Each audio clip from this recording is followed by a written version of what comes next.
जय हिंद दोस्तों।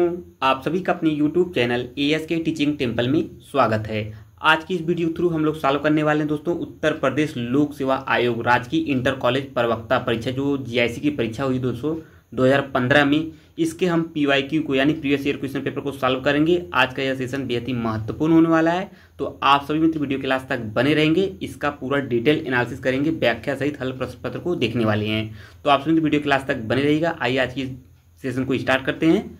पहला क्वेश्चन देखते हैं किस प्रकार का बना हुआ है। और भी कोई चीज़ें आप लोग को जानना हो दोस्तों तो पूरा इसकी पिछली वाली वीडियो को जरूर देखिएगा, उसमें सभी चीज़ें डिस्कस की गई मेरे द्वारा। तो आप लोग बिल्कुल प्रीवियस ईयर क्वेश्चन पेपर को जरूर सॉल्व करिए।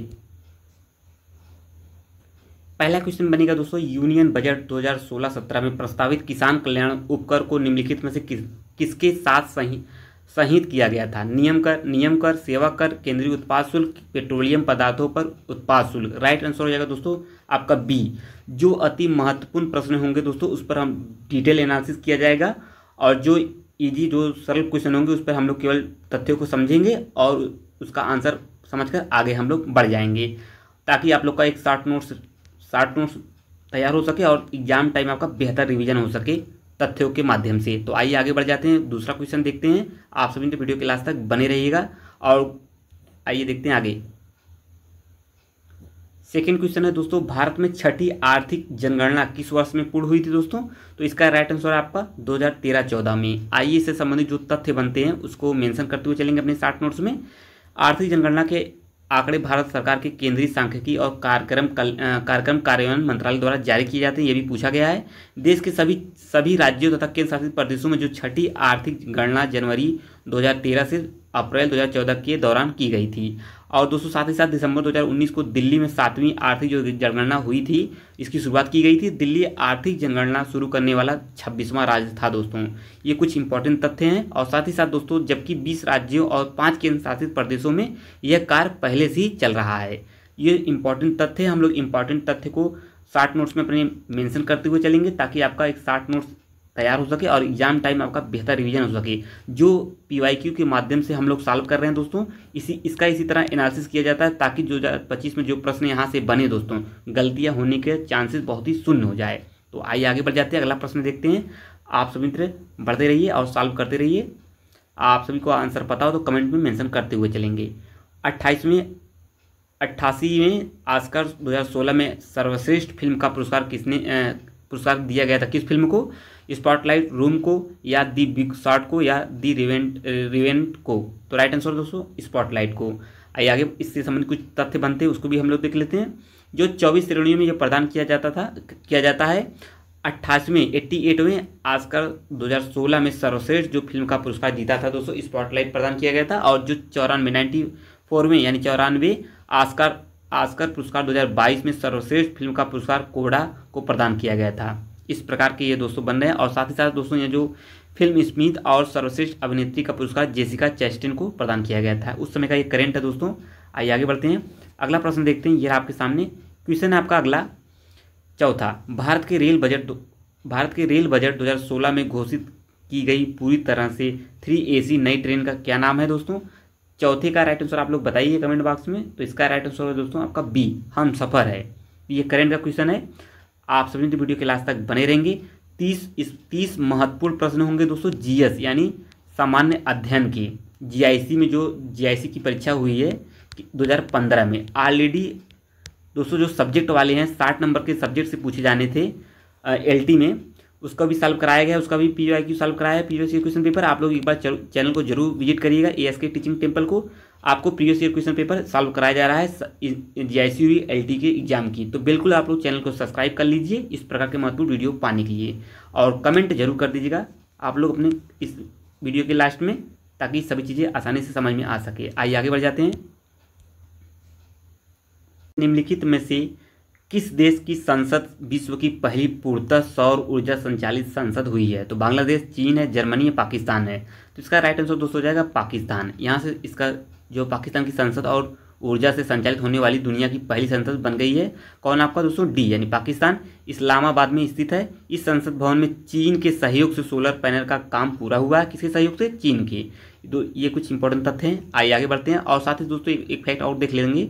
इजराइल की जो संसद है नेसेट के नाम से भी जाना जाता है, नेसेट भी आंशिक रूप से सौर ऊर्जा से संचालित है। ये तथ्य हो गए। आइए आगे बढ़ जाते हैं।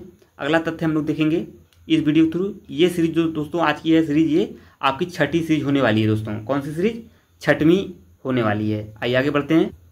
अगला क्वेश्चन बनेगा दोस्तों, ये रहा आपके सामने क्वेश्चन है। 13वें दक्षिण एशिया खेल सैग 2019 का आयोजन स्थल प्रस्तावित था, कहाँ पे था? ये काठमांडू नेपाल में था। आइए आगे बढ़ते हैं।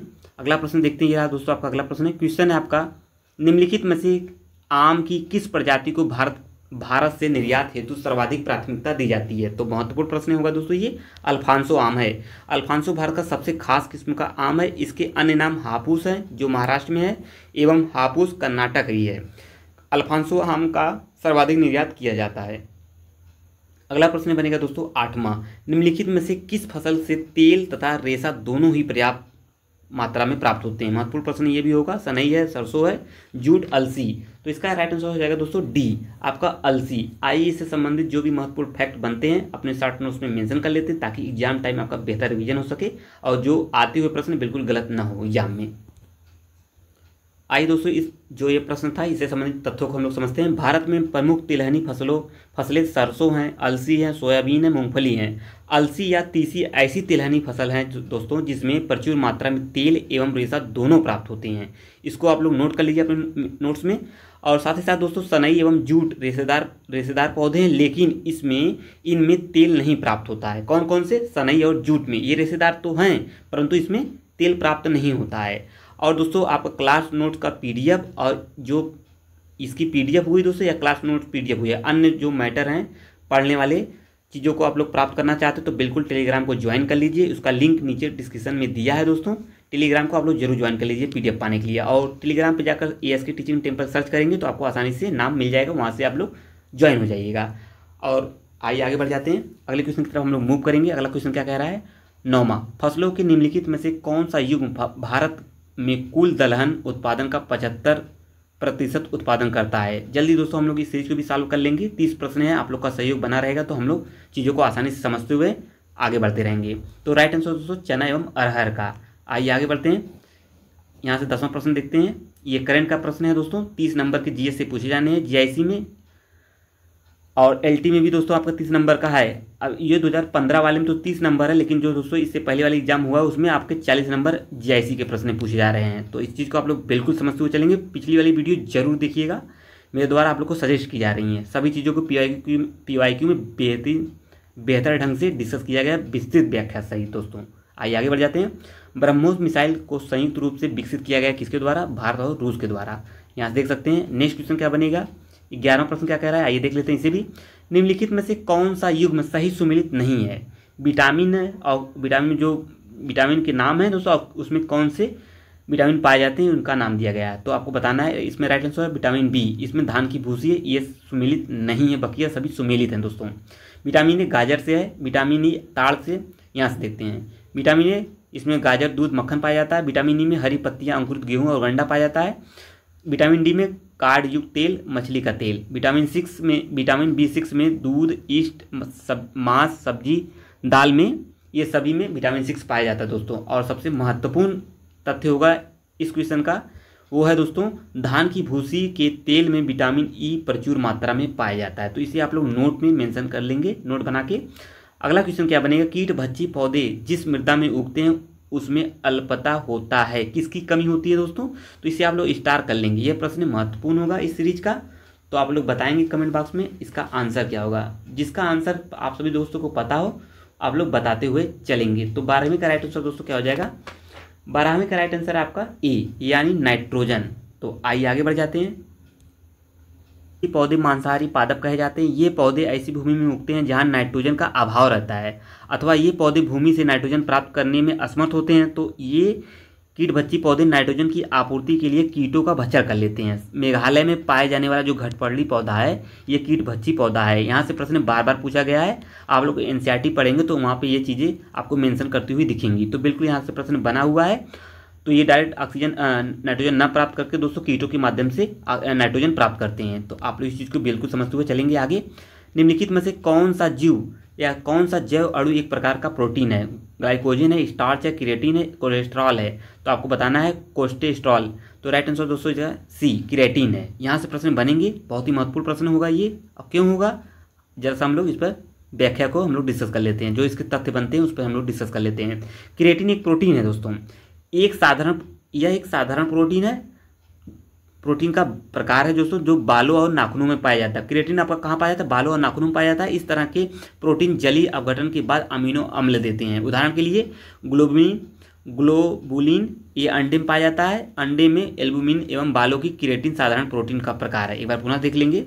देखिए दोस्तों, उदाहरण के रूप में जो ग्लोबिन है ये अंडे में एल्बुमिन एवं बालों की क्रिएटिन साधारण प्रोटीन के प्रकार हैं दोस्तों। ये प्रश्न पूछा गया है, बहुत बार पूछा गया है। तो आइए देख लेते हैं। आप 14वां प्रश्न आपका मैथ से बना हुआ है, आइए से भी हम लोग समझते हुए चलेंगे।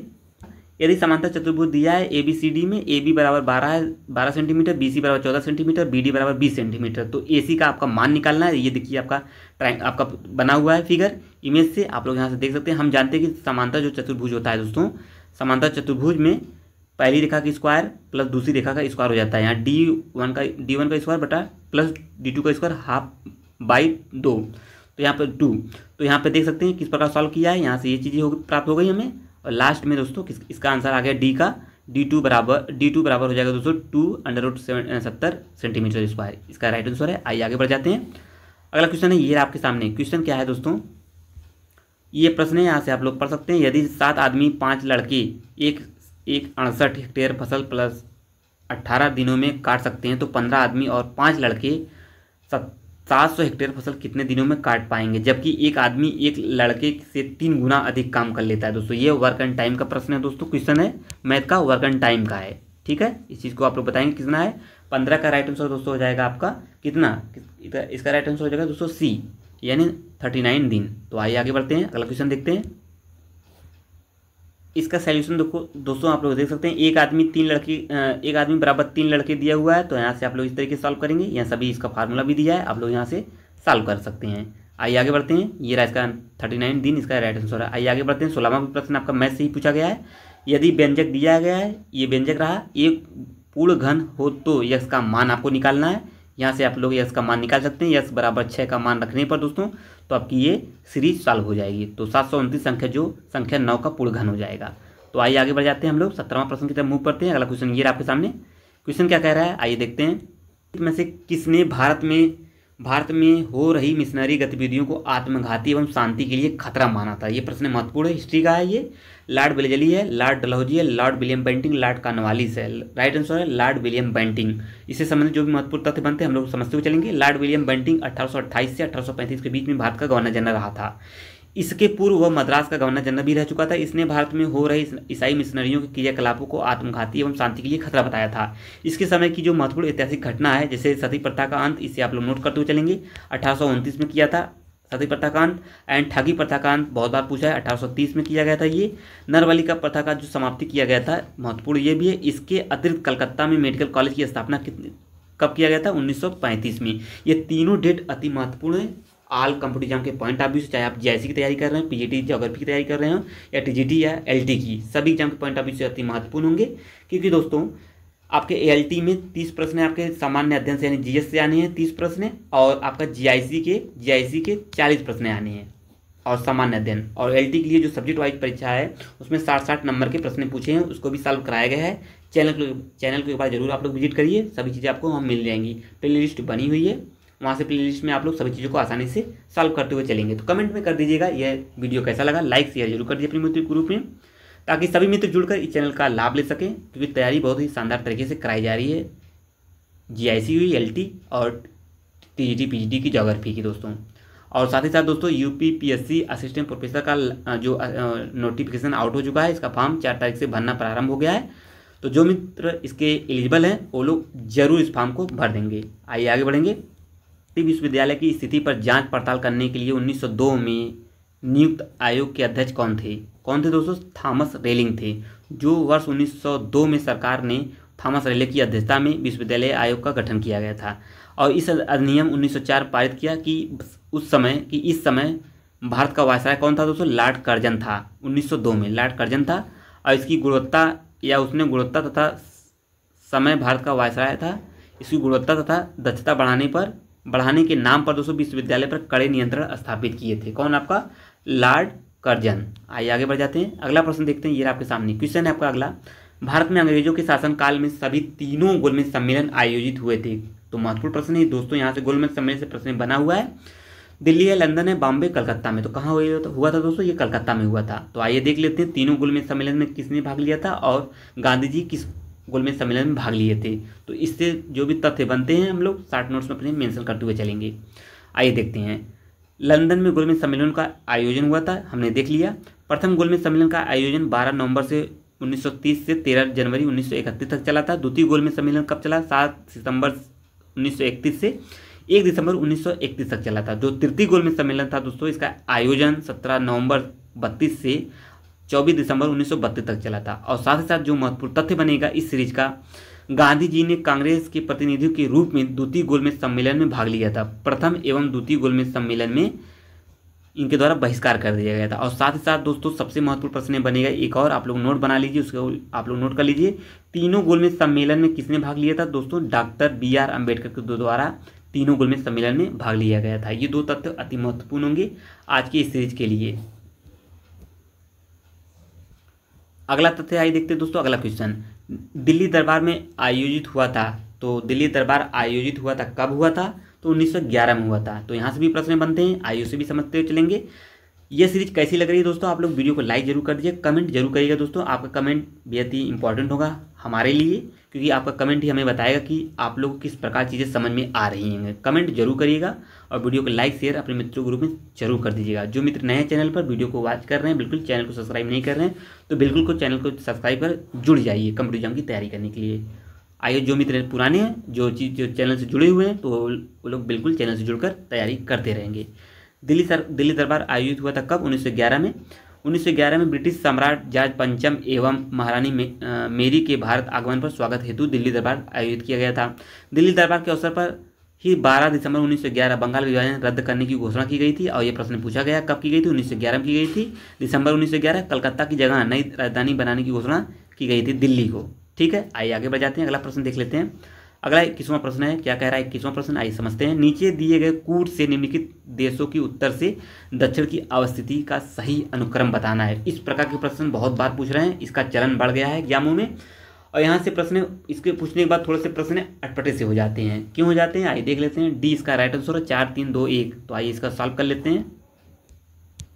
आइए दोस्तों सॉल्व कर लेते हैं। देखिए, जो उत्तर से दक्षिण से जो उत्तर क्रम है, मंगोलिया 47 डिग्री 47 डिग्री से 55 डिग्री नॉर्थ है। एंड स्पेन है, आप यहाँ देख सकते हैं। मैक्सिको इसी प्रकार है, इसी प्रकार अर्जेंटीना है। तो आप लोग देख सकते हैं 3 4 2 इसके राइट आंसर है। भारत के निम्नलिखित में से कौन सा राज्य वर्ष 2015-16 में फलों के उत्पादन में शीर्ष स्थान था? तो इसका राइट आंसर आपका महाराष्ट्र था। जल्दी दोस्तों हम लोग यूपीपीएससी के लिए, यानी जो यूपीपीसीएस अन्य सभी एग्जामों के लिए दोस्तों जो डेटा हैं, चाहे आपके फल उत्पादन से हुए या अन्य उत्पादन से हुए, सभी को खनिज उत्पादन से जो भी डेटा है हम लोग जल्द दोस्तों सॉल्व करने वाले हैं एएसके टीचिंग टेम्पल के द्वारा। तो आप लोग बिल्कुल वीडियो क्लास तक बने रहिएगा। जल्दी दोस्तों हम 30 प्रश्नों को सॉल्व करने वाले हैं आज की इस सीरीज को। तो आइए आगे बढ़ जाते हैं, अगला क्वेश्चन देखते हैं। 23वां प्रश्न क्या कह रहा है? इसका राइट आंसर आइए समझते हैं। निम्नलिखित में से कौन सा युग्म सही सुमेलित नहीं है? तो एक तरफ आपको वन्यजीव अभ्यारण्य है और उससे संबंधित राज्य, मतलब कौन से राज्य में कौन सा अभ्यारण्य स्थित है। तो राइट आंसर इसका हो जाएगा दोस्तों आपका बी, यानी पाखल जो है मध्य प्रदेश में ये सुमेलित नहीं है, बल्कि ये सभी सुमेलित है। बादीपुर कर्नाटक में पड़ता है, सिकरी देवी हिमाचल प्रदेश में पड़ता है, दर्जीग्राम आपका जम्मू कश्मीर में पड़ता है। तो आप लोग यहाँ देख सकते हैं जो पाखल वन्यजीव अभ्यारण्य है, ये पाखल झील के बगल में स्थित है, जो एक कृत्रिम झील है। कैसी झील है? कृत्रिम झील है। तेलंगाना राज्य में ये स्थित है। इसका क्षेत्रफल 839 वर्ग किलोमीटर है। इस अभ्यारण्य में विभिन्न प्रकार के संकटापन्न जानवर जैसे बाघ है, तेंदुआ है, बिल्ली है, रीछ है, जंगली कुत्ते, चीता आदि मिलते रहते हैं।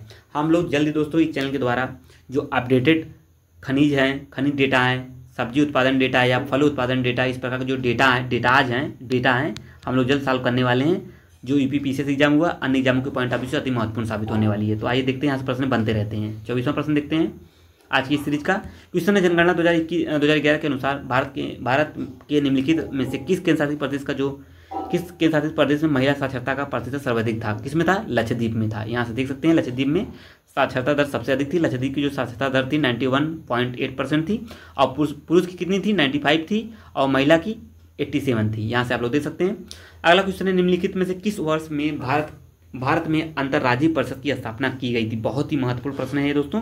ये प्रश्न आपको अन्य एग्जामों में देखने को मिलेंगे दोस्तों। आप लोग जरूर बताइएगा ये सीरीज कैसी रही और किस प्रकार की एक्सप्लेनेशन आपको समझ में आ रहा है। मुझे पूरा आशा है दोस्तों आप सभी दोस्तों को सभी चीज़ें समझ में आ रही होंगी। मेरे द्वारा एनालिसिस करने के बाद ही दोस्तों आप सभी के सामने इन सभी चीज़ों को इतनी शानदार तरीके से मैं प्रोवाइड करा पा रहा हूँ। तो आप लोग PDF पाने लिए जरूर टेलीग्राम को ज्वाइन कर लीजिएगा, ASK टीचिंग टेम्पल को। तो आइए आगे बढ़ जाते हैं। इसका राइट आंसर है 25 का हो जाएगा राइट आंसर दोस्तों। क्या हो जाएगा आप लोग भी बताएंगे 25 का राइट आंसर क्या हो जाएगा यहाँ पे। तो आइए देख लेते हैं क्या है। बी राइट आंसर दोस्तों 1990। आइए देखते हैं इसका व्याख्या भी देख लेते हैं। यहाँ से देखते हैं आगे। अनुच्छेद 263 द्वारा केंद्र तथा राज्यों के मध्य संबंधों के सुधार लाने के लिए अंतर्राज्यीय परिषद का गठन किया गया था और अंतर्राज्यीय परिषद का गठन सरकार या आयोग के द्वारा। ये तथ्य महत्वपूर्ण, इसे आप लोग नोट कर लीजिए अपने शॉर्ट नोट्स में। इसका महत्वपूर्ण ये नोट्स है 1988 की अनुशंसा पर 28 मई 1990 के द्वारा किया गया था। तो ये कुछ इंपॉर्टेंट तथ्य, इसे आप लोग नोट करते हुए चलेंगे। आइए आगे बढ़ जाते हैं हम सभी मित्र। आप लोग की सहयोग से दोस्तों हम लोग 26% की तरफ पहुंच चुके हैं। भारतीय संविधान के निम्नलिखित में से किस संशोधन ने पंचायतों को संवैधानिक दर्जा प्रदान किया था। सभी दोस्तों पता होगा 73वां संविधान संशोधन 1992 के माध्यम से पंचायती राज संस्थाओं को वैधानिक दर्जा प्राप्त हुआ था और एक नया भाग जोड़ा गया था तथा नई 11वीं अनुसूची में पंचायत की जो 29 कार्यात्मक मदें जोड़ी गई हैं पंचायतों को संवैधानिक दर्जा देने की संस्तुति पर LM संघवी कमेटी की द्वारा किया गया था। महत्वपूर्ण तथ्य इसे भी आप लोग नोट करते हुए चलेंगे। LM संघवी जो कमेटी तैयार की गई थी किसकी संस्तुति पे तैयार की गई थी, यहाँ पे मेंशन किया गया। सभी चीज़ों को हम लोग डिस्कस कर लिए हैं। आइए आगे बढ़ते हैं। अगला क्वेश्चन देखते हैं, निम्नलिखित में से कौन सा राज्य का नीति निर्देशक सिद्धांत, जिसे हम DPSP के नाम से जानते हैं, directive principle of state policy के नाम से जानते हैं, भारतीय संविधान में बाद में जोड़ा गया था। कब जोड़ा गया था? मुफ्त कानूनी सहायता के द्वारा। तो आइए देख लेते हैं। B is the right answer है। नीति जो 42वें संविधान संशोधन के माध्यम से 39 का प्रदान किया गया था। भारत में राष्ट्रीय विकास परिषद कब गठित की गई थी दोस्तों? ये आपका 6 अगस्त 1952 में की गई थी, 1952 में। महत्वपूर्ण क्वेश्चन होगा ये भी आपका। तो आइए आगे देखते हैं। GS के 30 प्रश्न होंगे दोस्तों। इससे पहले दोस्तों 40 प्रश्न हैं आपके GIC में। इससे पुराना वाला पेपर हम लोग सॉल्व कर रहे हैं। हम सभी जो PYQ हैं दोस्तों, GIC हुए, LT हुए, जो 30 नंबर वाले और 40 नंबर वाले दोस्तों सामान्य अध्ययन के, हम लोग सभी सॉल्व करने के बाद ही दोस्तों जल्द ही इसका लेक्चर स्टार्ट किया जाएगा। GIC हुआ, LT ग्रेड हुआ या दोस्तों UP TGT PGT geography special की क्लास जल्दी दोस्तों लॉन्च करने वाले हैं। लॉन्च क्या है दोस्तों? स्टार्ट करने वाले हैं। आप लोग चैनल से ज्वाइन कर लीजिए, चैनल से जुड़ जाइए दोस्तों और तैयारी करते रहिए। आइए आगे बढ़ जाते हैं। अगला क्वेश्चन देखते हैं दोस्तों। अगला क्वेश्चन क्या कह रहा है एग्जाम के पॉइंट ऑफ व्यू से। राष्ट्रीय विकास परिषद का जो गठन हुआ था यहाँ से हम लोग देख लिए हैं। आइए आगे बढ़ते हैं। भारत में जो 50 पैसे का जो सिक्का है किस सीमा तक भुगतान हेतु विधिक रूप से मान्य है दोस्तों? तो 10 रुपये तक। तो ये रहा 29वां प्रश्न। एक लास्ट प्रश्न बचा हुआ दोस्तों आज की सीरीज का। तो आप लोग बिल्कुल वीडियो के लास्ट तक बने हैं। मुझे पूरा आशा है आप सभी दोस्तों को आसानी सभी चीज़ें समझ में आ रही होंगी। और कोई भी प्रश्न हो आपका दोस्तों कमेंट में मेंशन कर दीजिएगा, उसका आंसर मेरे द्वारा जरूर दिया जाएगा। उत्तर प्रदेश में खाद्य सुरक्षा कानून किस समय से लागू किया गया था? सभी दोस्तों पता होगा 1 मार्च 2016 से। तो ये प्रश्न है, लास्ट प्रश्न था आज की सीरीज का, यानी इस 7वीं सीरीज का। उत्तर प्रदेश खाद्य सुरक्षा कानून 1 मार्च 2016 को पारित हुआ था। इस कार्यक्रम के तहत ये सभी कुछ इंपॉर्टेंट पढ़ने की आवश्यकता नहीं है दोस्तों। ये हो गए। अब आप लोग जरूर बताइएगा वीडियो कैसा रहा। अब नेक्स्ट सीरीज होगी दोस्तों, अगली जो सीरीज होगी इसको भी हम लोग जल्दी सॉल्व करने वाले हैं। तो इस प्रकार की महत्वपूर्ण वीडियो पाने चैनल को जरूर सब्सक्राइब कर लेंगे। और जो इस पर एक्सप्लेनेशन था दोस्तों कैसा लगा कमेंट में आप लोग जरूर बताइएगा। और नेक्स्ट सीरीज पाने के चैनल को जरूर सब्सक्राइब कर लेंगे। जय हिंद दोस्तों।